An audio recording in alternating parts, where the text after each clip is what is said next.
চলো আজকে তোমাদের দুটো ভর্তার রেসিপি দেখাবো। মাছে নুন মাখিয়ে রেখেছিলাম, তো কড়াইতে হলুদ দিয়ে মাছগুলোকে ভেজে নিয়েছি। মাছগুলো ভাজতে ভাজতে ততক্ষণে গিমা শাকটা নুন মাখিয়ে রেখে দেব।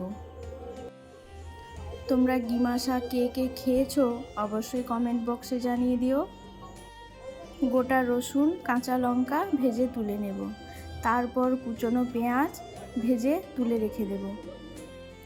খুব বেশি পোড়ালে চলবে না, এরকম হালকা ব্রাউন কালার আসলেই তুলে নেব।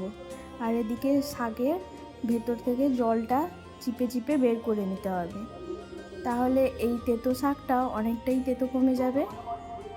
আর শাকটা এরকম শুকনোভাবে ভেজে তুলে নিতে হবে। দুটো সেদ্ধ করে রাখা আলু নিয়ে নিয়েছি, তো ভেজে রাখা কাঁচা লঙ্কা, রসুন আর পেঁয়াজ, নুন আর সামান্য সর্ষে তেল দিয়ে গিমা শাক আর আলু একসঙ্গে মিশিয়ে ভর্তা বানিয়ে নেব। অন্যান্য ভিডিওতে দেখতেই পাই যে ভর্তাতে অনেক পরিমাণে তেল দেয়, তো অনেক পরিমাণে তেল দেওয়াটা ঠিক নয়, তাই না? ভর্তাটা তাহলে অনেকটা আনহেলদি হয়ে যায়। তোমরা কে কে গিমা আলু ভর্তা আগে খেয়েছো অবশ্যই কমেন্টে জানিও।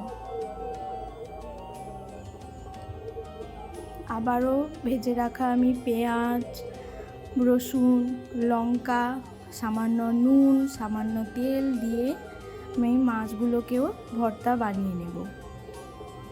যতটা সম্ভব মাছের কাঁটাটা ছাড়িয়ে নিও, না হলে বাড়ির সবার খেতে অসুবিধে হবে, বিশেষ করে বাচ্চাদের গলায় লেগে যেতে পারে। ব্যাস, দুটো ভর্তা রেডি। এরপর গরম ভাতের সঙ্গে পরিবেশন করো।